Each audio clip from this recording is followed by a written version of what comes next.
misalnya sore atau malam nih Bapak Ibu ya. Kali ini pola makannya berubah. Jadi campur, kemudian baru dibuka.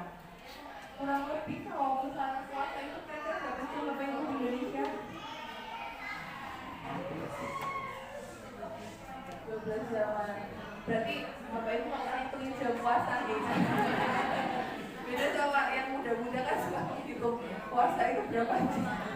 Jadi kalau puasa itu kita tidak makan tidak minum kurang lebih 14 jam kalau di Indonesia mungkin karena memang setiap negara itu berbeda jadi kalau makannya itu berubah. Nah kalau misalnya berubahnya hanya sekali contoh puasa sunat di hari ini misalnya hari Kamis itu tidak terlalu berpengaruh banyak.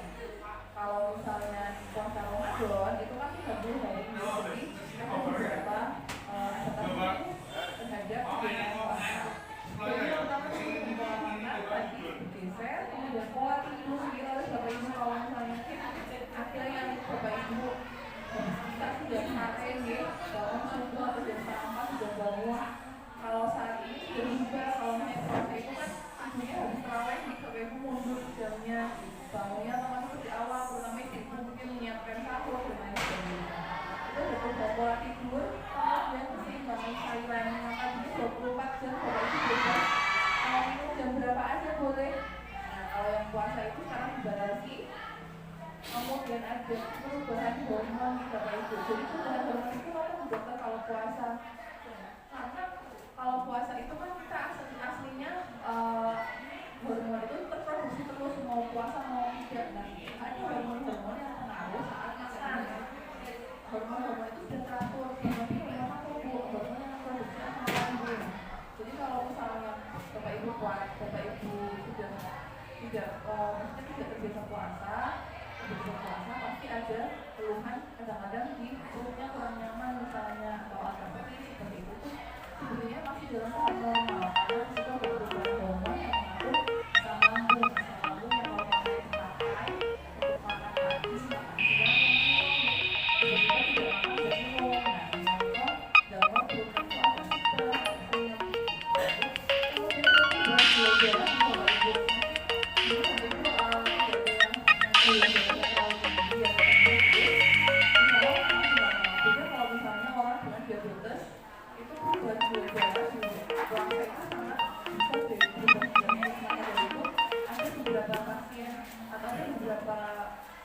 diabetes yang tidak boleh untuk berpuasa. Ini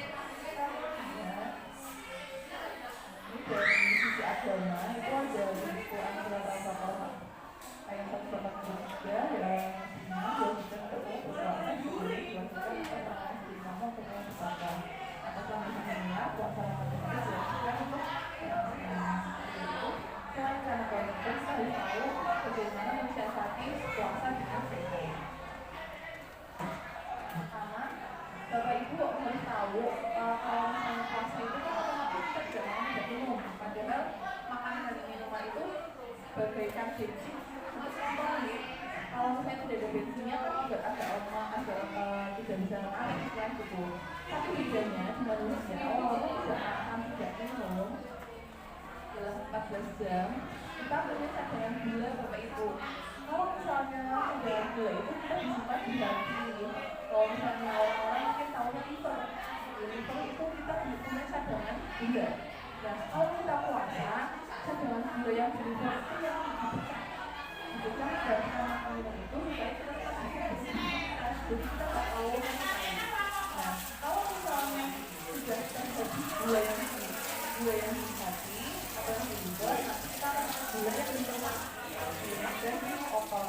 Maka dari itu gula darahnya itu bisa dipecah dengan normal dari sama gula itu bisa diangkat namun sampai 150. Kemudian gulanya itu tadi Bapak Ibu dari makanan dan minuman yang kita makan cadangan gula dari hati, lemak, dan otot. Kalau misalnya orang puasa itu tadi sudah nih Bapak Ibu digunakan cadangan lemak dan otot. Nah kalau diabetes itu biasanya gula yang dipakai itu bukan hanya dari hati. Istilahnya pakai gula yang hati itu seperti hari-hari kita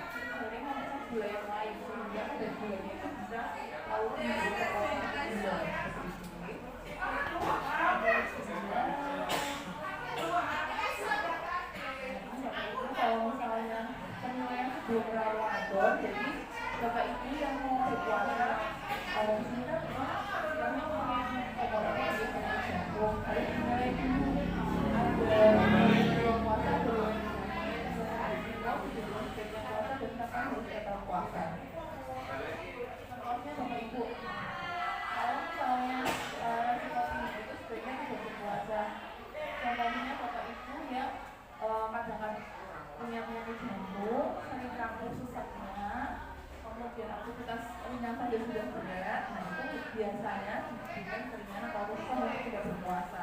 Itu yang harus diperhatikan. Untuk aktivitas bagi saja itu sudah terbatas istilahnya makan. Tapi kalau misalnya bapak ibu penyakit jantung masih sedikit aktivitas biasa, tidak terlalu rusak, kemudian dengan obat-obatan yang sekarang juga sudah terkontrol sakitnya, itu masuk ke resiko sudah bisa untuk berpuasa. Kalau misalnya bapak ibu ada penyakit selain jantung, kemudian misalnya sakit jantung dan sakit stroke dan sakit satu sama lain itu saling bergantungan, maka disarankan untuk tidak puasanya. Tapi sekali lagi bapak ibu, satu orang itu berbeda dengan orang yang lain. Mungkin bapak A kuat, tapi bapak B belum tentu kuat. Jadi sangat-sangat melihat kemampuan masing-masing. Kalau misalnya bapak ibu mau mencoba dulu puasanya, kalau mau satu dokter satu hari coba dulu gitu kan, nggak apa-apa puasa di sini dari kalau saya puas dilanjutkan besoknya. Seperti itu istilahnya untuk orang yang sakit akan mendapatkan rukhsah atau keringanan katanya. Kemudian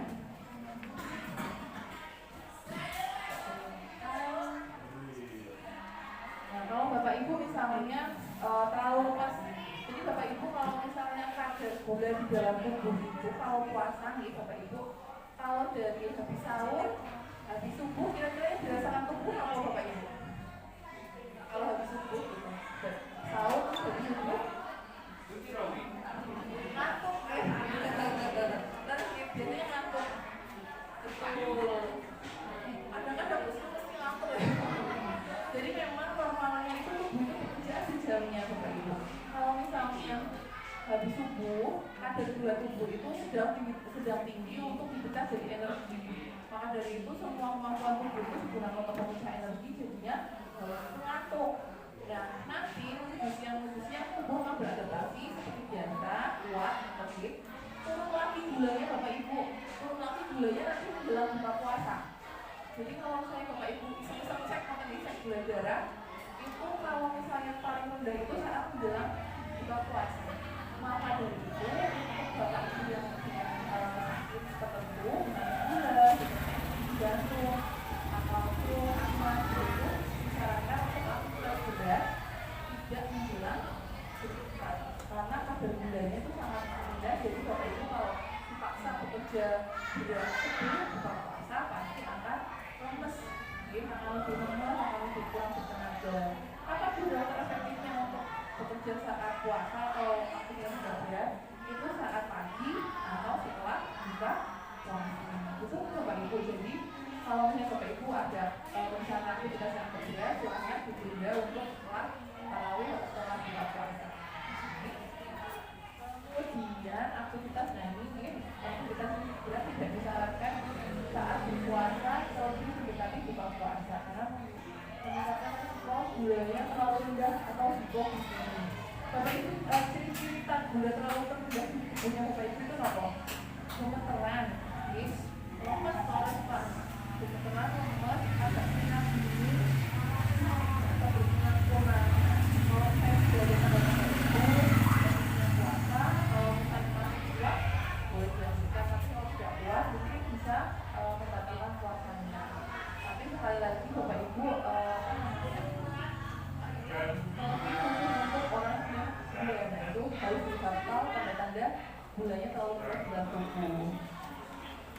Kemudian kebiasaan tidak sehat saat berpuasa Ramadan. Jadi konsumsi makanan berlebih saat buka puasa. Kalau bapak ibu yang semeja makan masih kurang tempatnya buat taruh mangkok atau piring karena lauknya terlalu banyak. Kadang-kadang gitu ya bapak ibu secara tidak sadar nih, apalagi ibu yang biasanya gitu. Jadi sebisa mungkin tetap sama ketika tidak puasa, komposisi makanannya itu seimbang. Jadi kalau misalnya sudah ada lauk, buka puasa, gorengannya itu dibatasi. Kalau misalnya sudah ada santan, sayurnya, kolaknya itu seimbang, ya mungkin diganti dengan es buah atau jus seperti itu. Jangan kalau misalnya sayurnya campur lodeh, sayur lodeh ada sayur lodeh, ada opor, ada lontong, kolak, apa nanti yang tinggi, kolesterolnya langsung naik, gitu. Jadi sebisa mungkin seimbang nih Bapak Ibu. Misal, jadi menu seimbang itu antara apakah nggak boleh kalau gorengan dulu, ya misalnya boleh pakai gorengan, atau misalnya kalau misalnya satunya itu sayur yang dibuang, lauknya yang gorengan boleh. Kemudian kalau misalnya tulisannya ada minyak, lauknya pepes atau bacem, itu yang mengurangi minyaknya seperti itu. Kemudian kalau misalnya sampai ke dokter, paling bagus sih Pak, itu kalau misalnya santan itu adalah santan dari kelapa asli. Jadi kadang-kadang untuk praktisnya kita pakai apa ya, mungkin mulai pakai santan instan, nah itu buka Bu. Jadi kalau mau pakai santan boleh, tapi santan asli. Dan kalau untuk kolesterol terbaik itu didapatkan dari santan yang tipis. Santannya itu encang mawon. Kalau misalnya santannya impor, itu dari buka. Santannya dari santan atau satu kelapa yang kental. Udah habis, terus gimana lagi? Kita kan dipanasin lagi, dipanasin terus. Nah itu nggak boleh ya. Kalau kita bisa mungkin santan itu menyedihkan, karena yang pertama tadi lemak jenuhnya itu memang ditahan tetap, itu akan semakin kental. Nah itu kan bagi buat tubuh. Apakah nggak boleh tuh makanan mentah? Boleh Pak. Tapi kalau misalnya berbuah santan kental itu dihindari. Jadi bisa mungkin masak santan terus sekali lebih bagus. Kemudian kalau misalnya konsumsi karbohidrat yang boleh terlalu tinggi, jadi contohnya sudah ada teh manis sih, sudah ada teh manis 1 gelas, nanti nambah buah 1 gelas, kemudian pisang gorengnya manis-manis itu dikurangi. Harus seimbang. Kalau misalnya mau makan manis, punya pilihnya putih jadi bagus. Lemaknya itu buka puasa dengan apa Pak Bu? Berapa biji? 3, awas kalau 30 jus nih.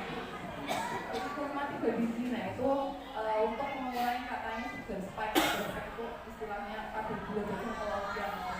Istilahnya itu jadi badan itu beradaptasi sejak bulan itu konsumsi tidak terlalu kemudian makan dengan waktu yang cepat. Jadi Bapak Ibu ada cerita seperti ini, kalau kita makannya itu terlalu cepat, maka sinyal-sinyal itu akan datang lambat. Kenapa dokter? Karena tubuh kita itu keluar sinyal kenyang setelah 30 menit makan. Jadi Bapak Ibu lebih bagus makan pelan-pelan daripada makan terlalu cepat. Karena kalau makan pelan-pelan, yang masuk ke dalam tubuh kita akan jauh lebih sedikit daripada makan terlalu cepat. Terus buat Bapak Ibu. Jadi kalau makan terlalu cepat, sinyalnya kenyang itu tidak lama, maka rasanya itu kayak masalah terus. Tapi kalau makannya pelan-pelan, maka sinyal tubuhnya sudah kenyang saat makanan kita sudah habis, istilahnya pas waktunya. Kalau misalnya makan terlalu cepat, nanti kita akan merasakan seperti lagi. Kemudian tidak sahur atau sahur terlalu dini. Kenapa dulu nggak boleh Pak? Misalnya itu untuk sahur karena tubuh itu kan butuh gula, butuh energi untuk bekerja. Kalau misalnya Bapak Ibu melakukan sahur, yang dikhawatirkan adalah nanti saat berpuasa Bapak Ibu kebutuhannya terlalu rendah. Maka akan ada kita tahu pusing gitu, gulanya itu terlalu rendah. Kalau misalnya orang Jadi Bapak Ibu aktivitasnya ringan-ringan, nggak terlalu. Tapi kalau misalnya orang gula, punya sakit gula, tidak sahur, tidak apapun, biasanya akan rawan untuk pingsan. Kemudian meningkatkan konsumsi gorengan, kolesterol darah. Jadi Bapak Ibu aslinya puasa itu sangat bagus untuk kesehatan Bapak Ibu, terutama yang kolesterol, karena kolesterol itu kan bibit-bibit ada penyakit jantung di Bapak Ibu, penyebab pembuluh darah untuk kolesterol itu. Tapi ketika puasa, kolesterol itu sama dengan gula. Bisa mungkin kolesterol itu diusahakan untuk kecil dalam tubuh. Ketika kita puasa tidak ada asupan makanan yang berminyak, kolesterol yang kita simpan itu dia akan bisa dipecah untuk menjadi energi juga atau unsur berkecil dalam tubuh. Jadinya pada kolesterol yang dicek saat puasa Ramadan. Puasa Ramadan Bapak Ibu bukan puasa sehari. Makanya kemarin Bapak misalnya ada yang mau cek kolesterol, terusnya berpuasa sehari mau lagi. Berarti memang karena itu kolesterol Bapak Ibu sudah tinggi sebelumnya. Tapi kalau puasa itu 30 hari ya, 30 hari berpuasa, otomatis kolesterolnya sudah dipecah di dalam tubuh.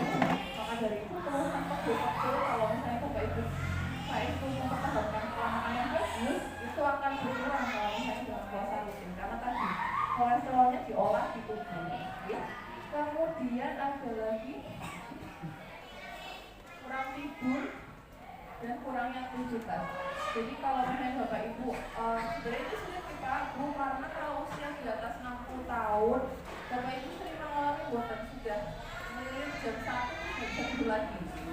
Karena masalah bilansnya itu seperti itu. Jadi kalau misalnya sudah tidur hanya jam 9, jam 8, jam 12, jam 1 baru itu sampai tidur lagi. Nah itu khawatirnya memang kurang tidur. Sebenarnya siasatnya kurang tidur ini bisa dialihkan menjadi siang hari atau siang tidur. Jadi Bapak Ibu bisa mungkin kalau malamnya kurang tidur, siang sebelum sholat tidur itu disempatkan untuk beristirahat sebentar. Walaupun cuma sekitar 30 menit itu nggak apa-apa Bu. Itu untuk mempress kembali perbaikan HP yang sukses. Ini HP dicek lagi bahwa siang bisa istirahat. Kemudian nah ini Bapak Ibu kalau misalnya puasa itu juga bisa loh Pak Bu sekalian untuk pemeliharaan berat dari penurunan berat badan saat berpuasa. Yang dihindari itu adalah saat puasa Ramadan malah beratnya naik. Siapa yang pernah mengalami Pak Bu?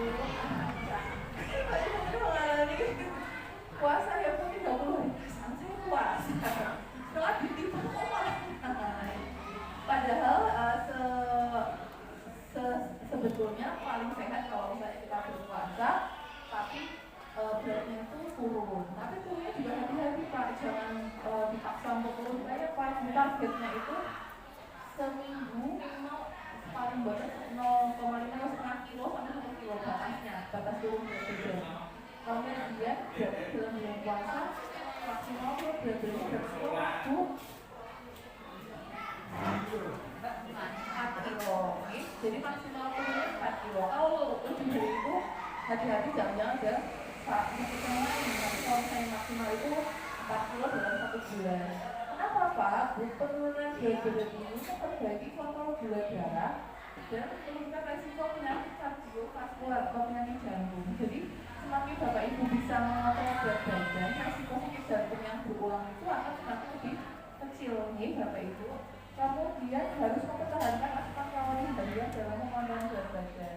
Jadi kalori dibagi berdasarkan waktu sahur dan iftar atau buka puasa.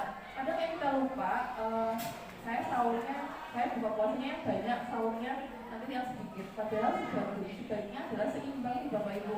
Buka puasa, sahur itu porsinya sama. Kalau misalnya sudah ada waktu camilan, itu berarti setelah waktu sholat tarawih biasanya atau waktu jam 8 dan 9 itu boleh untuk makan cemilan. Kemudian nah kalau nutrisi untuk bulan Ramadan, jadi isinya seimbang nih Pak. Nanti kita lihat ada piring bulan puasa.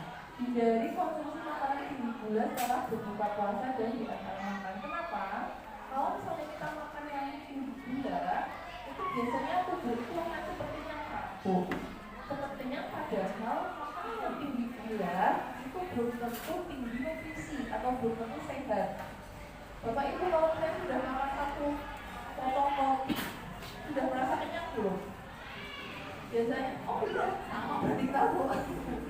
Belum, tapi ada orang yang makan satu potong kue, satu roti sudah kenyang. Padahal nutrisinya itu jauh lebih sedikit roti daripada nasi dan sayur dan lauk. Nah maksudnya seperti itu.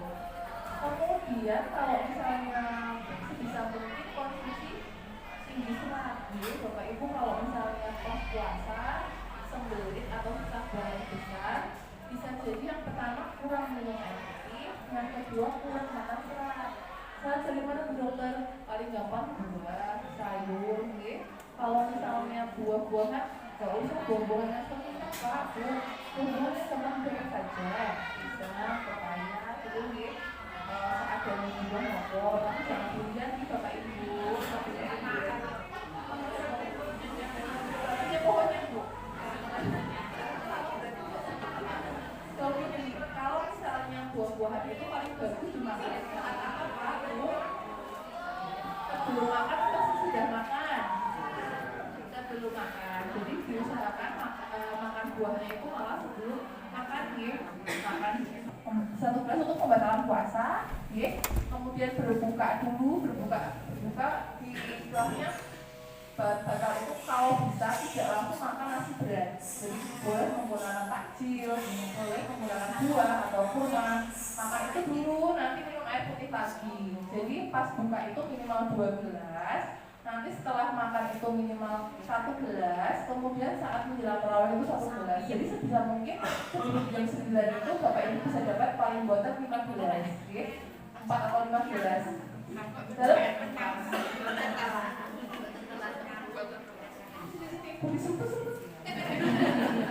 Jadi gak usah lontor ampun, sini gak apa-apa Bu. Kenapa? Kalau bisa sebelum jam 9? Karena nanti kalau di atas jam 9 Bapak Ibu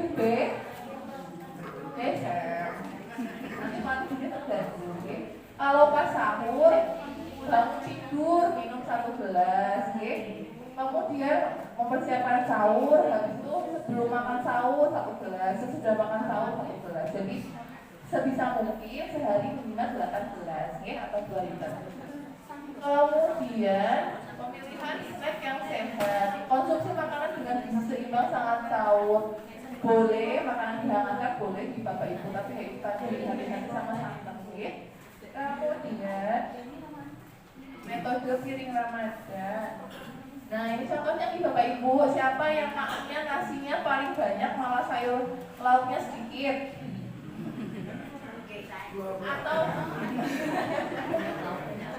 Atau nasinya setengah, mie gorengnya setengah. Kalau boleh nih Bapak Ibu pilih salah satu. Jadi kalau misalnya nasi itu kan karbohidrat, bakmi, telo, terus pohon, itu kan juga karbohidrat Bapak Ibu. Jadi pilih salah satu. Kentang juga boleh. Jangan nasi, lauknya bakmi goreng, semilainya nggak boleh Bu, nanti nggak seimbang, gizinya kurang bagus. Jadi nasi itu kalau bisa 1/4 piring, seperempat atau sepertiga piring itu, kemudian ada 1/4 piring yang lain itu sayur, 1/4 piring yang lain itu protein. Protein itu bisa protein nabati atau protein hewani, tahu tempe, plus telur atau ikan atau ayam. Kemudian ada lagi setengahnya lagi bisa untuk kacang-kacangan. Misal kacang-kacangan ini tidak ada, boleh diganti dengan sayur atau protein seperti itu. Bapak Ibu kalau menerapkan pola makan seperti ini, nasinya itu hanya 1/4, kemudian banyak protein atau sayurnya, Bapak Ibu tanpa diet itu berat badannya insya Allah lebih terkontrol. Jadi nasinya itu memang sedikit, sayur sama proteinnya yang banyak. Kemudian ada susu boleh Bapak Ibu, susu itu boleh, terutama kalau Bapak Ibu pilih yang rendah lemak untuk menghindari kolesterolnya naik. Kemudian kurma dan sepotong buah itu juga boleh. Kemudian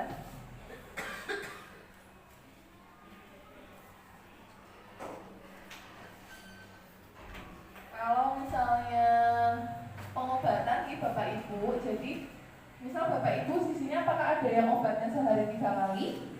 Nggak sekali atau sehari 2 kali. Biasanya para pemeriksa di ruang DPU misalnya atau ruangan yang lain itu juga saat bulan puasa menyesuaikan dengan puasa. Misalnya walaupun Bapak Ibu tidak berpuasa, tetap disesuaikan maksimal pemberian obat adalah 2 kali dalam sehari. Bisa dipindah saat buka atau saat sahur. Ada beberapa orang yang cocok kalau misalnya secara teori dia saat sahur harusnya diminum, tapi Bapak tahu pasiennya itu gak kuat, boleh gak diminum saat buka mawon? Dokter boleh. Jadi obat itu sesuai dengan kemampuan tubuh masing-masing. Ada yang nyaman saat buka, ada yang nyaman saat sahur, mohon disesuaikan dengan kemampuan masing-masing Bapak Ibu. Kalau misalnya ada obat yang terpaksa diminum untuk 3 kali sehari, maka satunya itu akan dialihkan ke tengah malam atau malam sebelum tidur. Makanya kemudian ada obat-obatan yang dapat membatalkan puasa. Contohnya obat-obat yang ditaruh di bawah lidah, itu akan membatalkan puasa. Kemudian kalau salep membatalkan puasa, buatan Bapak Ibu? Buatan. Kalau tetes mata membatalkan buatan? Buatan. Kalau misalnya Bapak Ibu mungkin ada yang menggunakan obat hisap atau obat hirup, itu juga tidak membatalkan puasa karena target kerja obatnya itu adalah di paru-paru atau saluran nafas, bukan di saluran pencernaan. Itu Bapak Ibu. Kemudian nah, saat hari raya, saat puasa umurnya berat badan berapa Bapak Ibu? 4 kilo, 3 kilo, 2 kilo tadi. Saat habis lebaran turun apa naik? Bagus ya, hanya 30 hari stabil. Bagus, stabil kok, bagus. Jadi sebisa mungkin Bapak Ibu saat hidup itu juga sama nih Bapak Ibu, hati-hati pilih makanannya seimbang, atau kalau misalnya mau masak gitu bisa imbang. Kalau misalnya ada opor, di paling boten ada sayurnya, boten ketang lalapan nih Pak, mutimun itu juga termasuk sayur, jadi nggak apa-apa. Seimbang antara makanan-makanan yang berlemak seperti opor, kemudian ayam goreng dengan sayur-mayurnya. Oke Bapak Ibu. Kemudian ada yang ditanyakan buatan ini. Coba jelas. Biar semangat nih Bapak Ibu. Kalau misalnya Bapak Ibu mungkin olahraga, boleh olahraga tetap, tapi sebisa mungkin setelah subuh nih Bapak Ibu, jangan menjelang buka puasa. Karena nanti akan lemas jalan-jalan. Nah, terutama kalau misalnya mau lebaran, belanjanya di baru atau di luas jangan menjelang buka puasa nih Pak, lemes nanti. Kalap. Jadi kalau bisa belanja itu pagi, siang, jadi aktivitas menjelang puasanya itu dibatalkan. Kalau tidak ada yang sudah nggak ada yang ditanyakan Bapak Ibu, betul nih. Saya cukupkan sekian. Terima kasih atas perhatiannya. Mohon maaf bila saya banyak salah kata. Semoga bermanfaat nih. Bisa disampaikan ke keluarga terdekat. Terima kasih. Wassalamualaikum warahmatullahi wabarakatuh.